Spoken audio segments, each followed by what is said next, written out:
I was just about to step into the study when my father's voice stopped me cold. He didn't sound mad, his tone wasn't heated at all. It was worse. He sounded certain, like a man laying down a final verdict. Your sister isn't getting a thing. She's out. My foot froze midair, and I swear the hallway chilled in an instant. It wasn't the kind of cold you get from air conditioning. No, this was the kind that sinks into your bones, the kind that tells you something's been broken, and it's never going back the way it was. Every instinct in me screamed to push the door open, to walk in, to say something. But I didn't. Instead, I lingered by the narrow crack and watched. My dad, Michael Carter, was slouched back in his leather chair, speaking with a calmness that cut sharper than anger. My younger sister, Emily, sat across from him. She gave a tiny nod, never saying a word. And behind them stood my mother, Susan, arms crossed like a judge who already knew the outcome. She smiled, but not the soft, warm kind of smile you give when you're amused.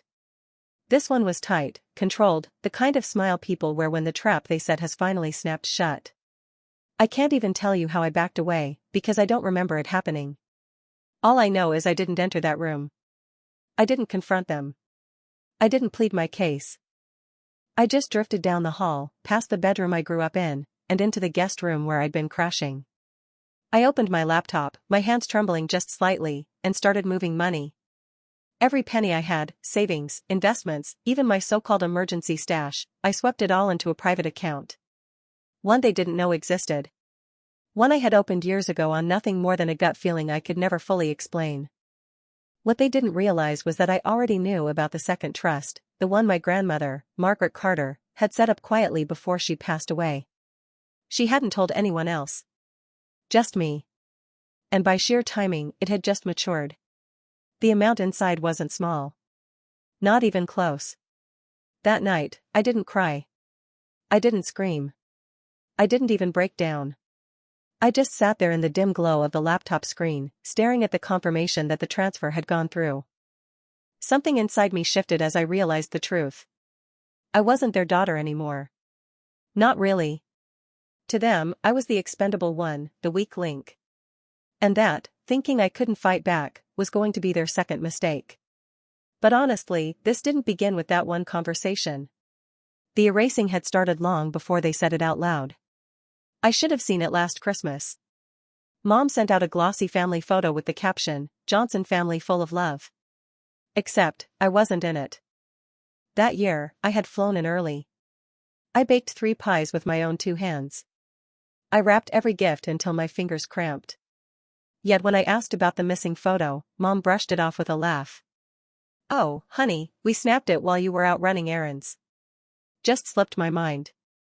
I told myself it didn't matter. I swallowed it. But then the small cracks widened. Dad, who had always been pragmatic and controlling in his own way, began to dismiss me outright. "You're too emotional for estate matters," he'd say. Or, "This kind of responsibility needs a clear, rational head." Emily, my younger sister, for years behind me, started ghosting my messages. The only time she did reply was when she needed something, a copy of a document, a quick loan, some favor she couldn't manage herself. Her texts were always light, breezy, like we were still close. But beneath the words, there was nothing there. No closeness.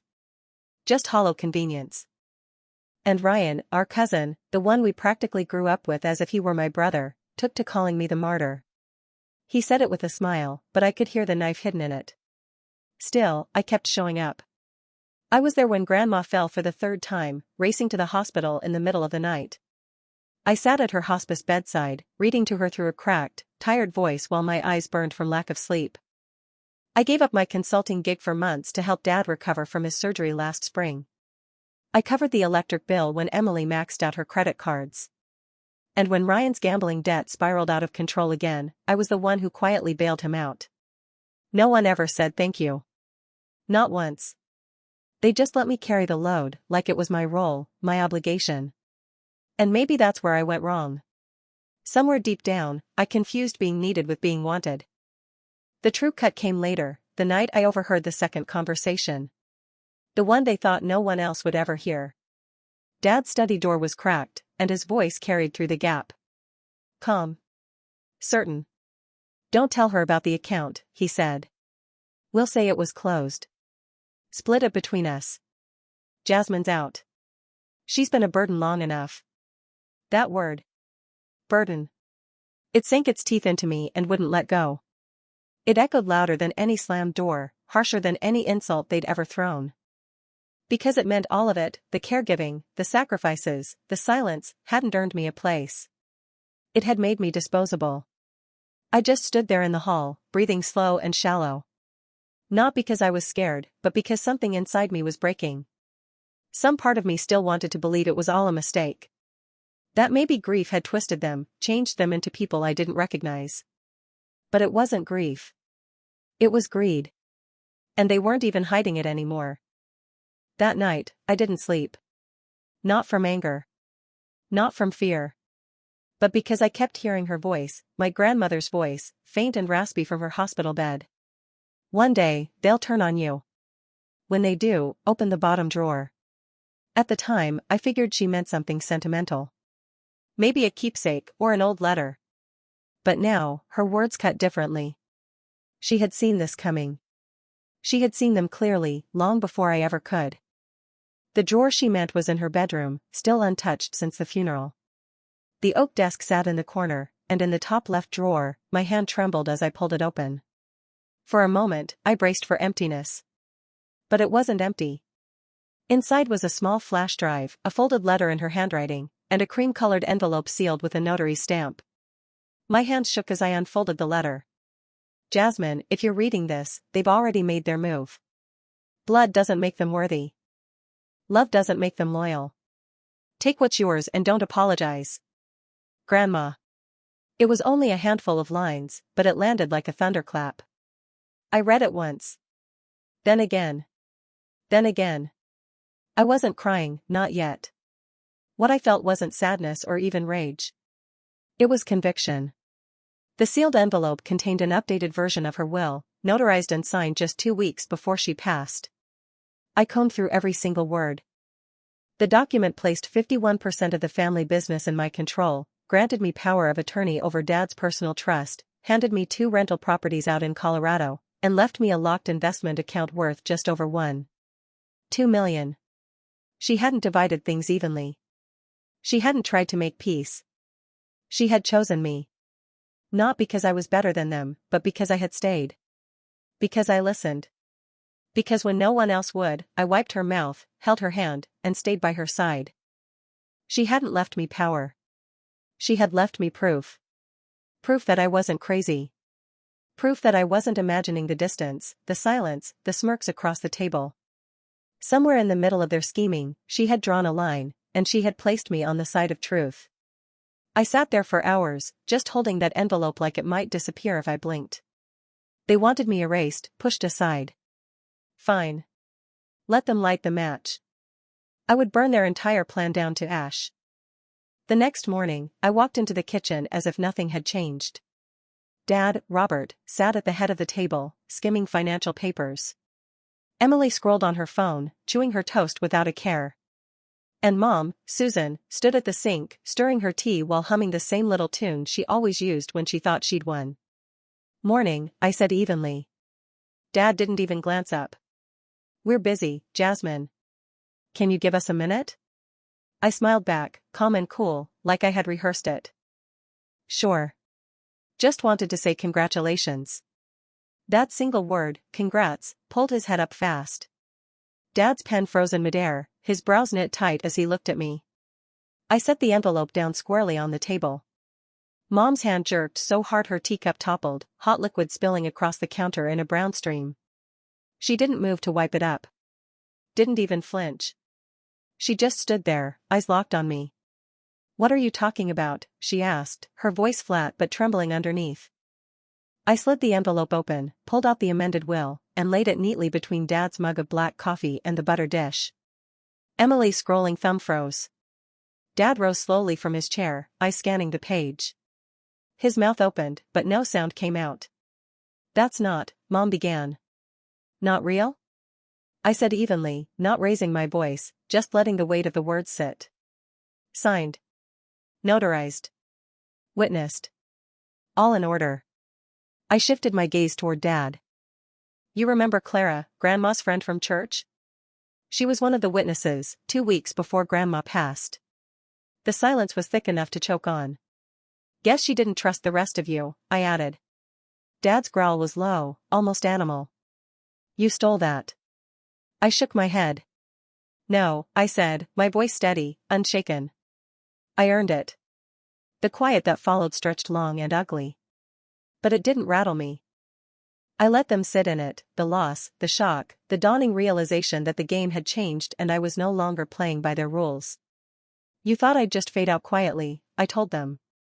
That I'd let you erase me with nothing more than a polite smile and a folded napkin at Thanksgiving. But you made one mistake, you underestimated me. Dad lunged forward, finger raised. You listened to me. No, I cut in, my tone louder but still calm, deliberate. You listen. The account you tried to bury? Already frozen. I contacted the bank last night, right after I overheard your little scheme. Emily's face drained of color. What the hell is going on, she whispered. I locked eyes with her.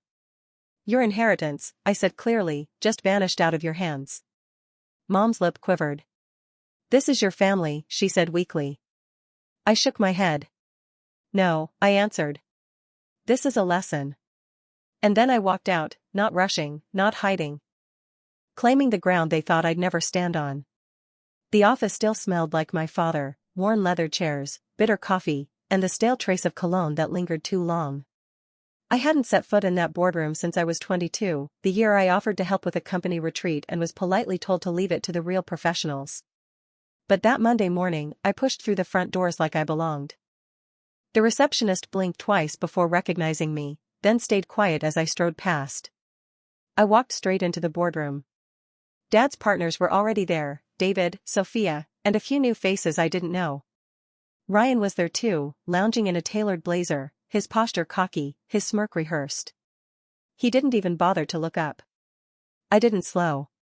I walked to the head of the table, pulled out the chair, and sat down. Ryan's head snapped toward me like he'd been yanked by a wire. You don't belong here, he muttered. I slid the ownership documents across the polished wood. Funny, I said, because according to this, I belong exactly here. They all leaned forward, I scanning the pages. David cleared his throat. We weren't informed of any change in leadership, he said cautiously. I held his gaze steady. You are now. The words were still sinking in when the boardroom doors slammed open and Dad stormed inside, 10 minutes late and panting hard. His eyes swept the table, locked on me, and he stopped mid-stride. This is a hostile takeover, he barked. No, I said coolly. This is a correction. He marched forward and slammed his palm flat on the table. You don't have the experience, he snapped. I don't need experience, I countered. I have authority. And as of today, every single transaction over 10 grand runs through me. Ryan's face flushed crimson. You think you can run this company better than Dad? I looked him over, really looked, and let the truth hit. Considering you've been funneling company money to cover your poker debts? Yeah, I think I've got a decent shot. Gasps cut through the room. Someone whispered at the far end of the table. A phone appeared discreetly in a lap. Dad didn't say a word. He just sagged into his chair, as if the air had been sucked out of him. This isn't about grabbing power, I told them. It's about transparency. Something this company hasn't seen since Grandma stepped down. David gave a slow nod. She always said you were the one who asked the hard questions. A small smile tugged at my mouth. She taught me well. When the meeting wrapped, most filed out quickly, eyes down, feet quick. But Dad lingered, trailing me into the hallway. You're really going through with this? He asked quietly. You already did, I said, pausing just long enough to meet his eyes. The moment you decided I was disposable. For the first time, I saw him not as angry or intimidating, but as tired. Hollow. You'll regret this, he muttered. My hand rested on the office door. No, Dad. What I regret was trusting you. This is the cure. That same afternoon, I called in the audit team. We started pulling records on Ryan's accounts, then Dad's shell companies, then Mom's consulting contracts. File after file stacked up, names that looked clean, money that wasn't. And for the first time in years, something in me went still. Not revenge. Not satisfaction. Just clarity. The reports came back quicker than I expected, and dirtier than I feared. Page after page of disguised transfers. Consulting fees funneled into Ryan's personal Venmo. Equipment rentals that didn't exist. Offshore wires tucked neatly under Dad's LLC. And then, a six-figure account named Blue Sky Ventures, traced directly back to my mother. It wasn't sloppy bookkeeping. It was deliberate. Coordinated. They hadn't just tried to cut me out, they were bleeding the company dry. I sat there long after the office emptied, fingers stiff on the keyboard, scrolling through the wreckage dressed up as strategy. This wasn't betrayal. This was theft. Planned and polished. I gathered every file and sent them to the legal team with a subject line that read only, "Proceed." That evening, Ryan barged into my office without knocking. His shirt was wrinkled, stubble shadowed his jaw, and his eyes had the panicked glaze of a man who knew the walls were caving in. "You're going to ruin our lives," he spat. I didn't even glance up from my screen. "You did that yourselves," I said. "I'm just holding up the mirror." He leaned over my desk, voice cracking with desperation. "You think this makes you some kind of hero? You're destroying your own family." I rose slowly, calm as ever. Family doesn't build empires on lies. Family doesn't erase one of their own and call it loyalty. And family sure as hell doesn't smile while plotting to cut out their sister. His face went ghost white. His lips parted to argue.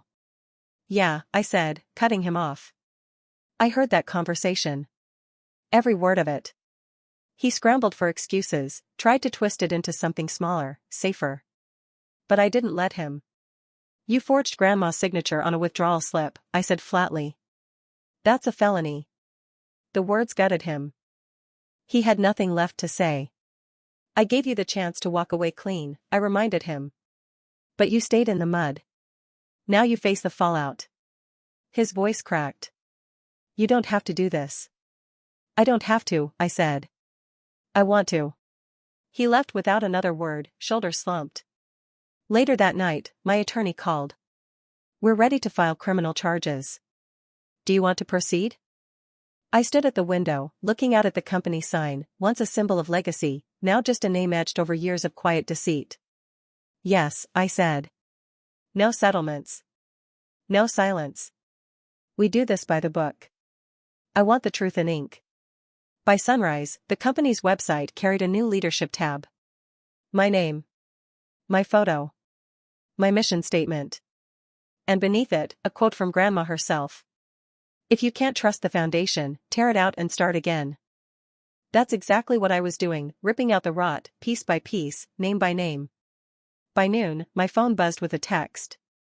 Just a few words, 1 hour. "No lawyers. You owe me that much." I didn't owe her a thing, but I agreed anyway. We met at the garden behind St. Paul's old church, the same garden where Grandma used to rest on the benches back when her legs still carried her. It was also the spot where Mom pretended to fuss over roses, even though she was really sneaking phone calls with the estate lawyer she swore she barely knew. When I arrived, she was already seated. White blouse, clean lines, composure that felt staged. She looked less like a mother meeting her daughter, and more like a politician rehearsing for a press briefing. I stayed standing. "I have to admit," she started, her voice polished, "I underestimated you." "You always did," I replied. She gave a small, calculated smile. "I still own the chapel, you know." "You weren't protecting Grandma. You were trying to bring me down." I shook my head. "No. You managed that all on your own." This time she turned to face me fully. Her expression didn't falter, not yet. "I held this family together," she said, her voice sharper now. "I made sure your father didn't lose everything after his third failed venture. I covered gaps. I dealt with Ryan. And with you." I didn't blink. The difference is, I was the only one telling the truth.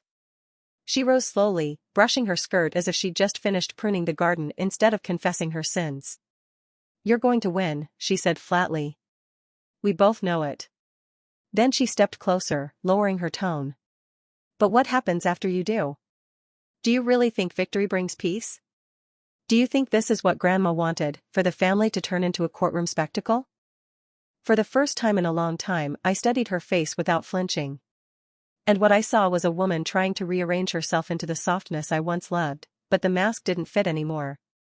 No, I answered quietly. But Grandma wanted the truth. And she'd be proud to see me finally stop apologizing just for existing. Something flickered across her mouth, grief, not rage. But the moment passed as quickly as it came. She leaned in, whispering like she was offering prophecy. Everything falls apart eventually, Jasmine. Even the truth.